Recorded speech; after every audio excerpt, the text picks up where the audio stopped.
Hello সবাইকে, আবারও চলে এলাম নতুন একটা ভিডিও নিয়ে। আমি বাড়িতেই খাসির চর্বি দিয়ে কীভাবে ঘুগনি বানাই সেই রেসিপিটাই আজকে তোমাদের দেখাবো। প্রথমেই কড়াইয়ে তেলটা গরম করে নিয়েছি, তার মধ্যে দিলাম শুকনো লঙ্কা, তেজপাতা, গোটা গরম মশলা আর গোটা জিরে।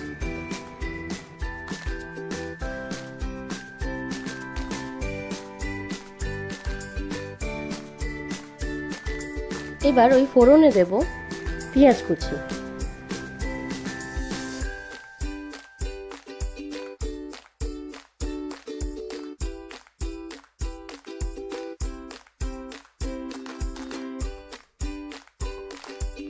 পেঁয়াজটা খুব বেশি লাল লাল করে ভাজতে হবে না, অল্প সামান্য ভাজলেই হবে। আচ্ছা, এর মধ্যে দেব কিছু বাটা মশলা, যেরকম এর মধ্যে রয়েছে আদা, রসুন, একটা পেঁয়াজ, টমেটো আর কাঁচা লঙ্কা। ভালো করে এই তেলের মধ্যেই মশলাটাকে একটু ভেজে নেব।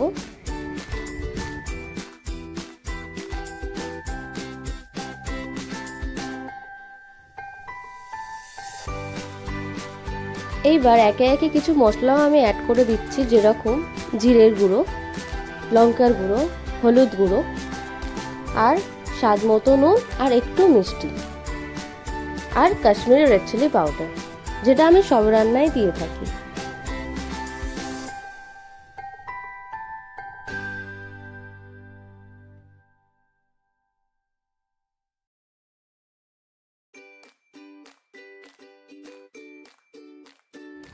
মশলাটাকে ভালো করে ভেজে নেব। এইরকম তেল ছেড়ে আসলে মনে করবেন মশলাটা ভালো করে ভাজা হয়ে গেছে। আচ্ছা, এর মধ্যে দিয়ে দিলাম খাসির চর্বি। আমি এর মধ্যে নুন হলুদ মাখিয়ে রেখেছিলাম।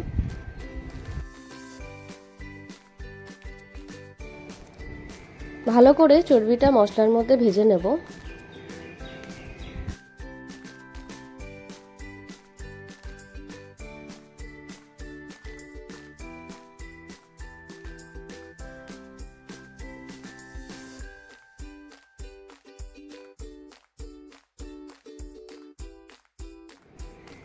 চর্বিটা মশলার মধ্যে ভালো করে ভেজে নিয়েছি। এইবার সেদ্ধ করে রাখা ঘুগনির মটরটা আমি এর মধ্যে দিয়ে দিলাম। মটরটা যখন আমি সিদ্ধ করেছিলাম তার মধ্যে নুন আর হলুদ দিয়ে আমি মটরটা সিদ্ধ করেছিলাম। তার পাশাপাশি আমি কিছু আলু সিদ্ধ করে রেখেছিলাম। আলুগুলো হাতের সাহায্যেই ভেঙে আমি দিয়ে দিলাম। এতে ঘুগনির টেস্টটা খুব সুন্দর হয় আর খেতেও খুব ভালো লাগে।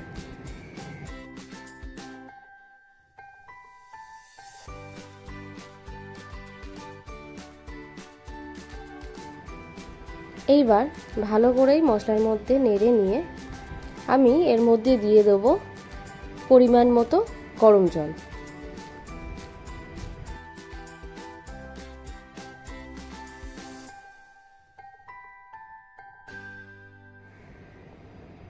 এইবার গরম জলটা এর মধ্যে দিয়ে দিলাম পরিমাণ মতো। এটা ভালো করে এখন ফুটতে দিতে হবে।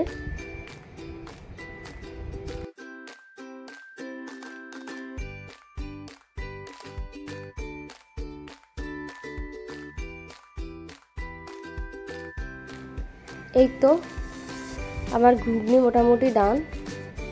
এইবার সার্ভ করার পালা। গরম গরম রুটির সাথে, পরোটার সাথে, লুচির সাথে খুব ভালো লাগে। তোমরাও এইভাবে বাড়িতে বানিয়ে খেও আর আমাকে জানিও কেমন লাগলো আমার এই ভিডিওটা। ধন্যবাদ।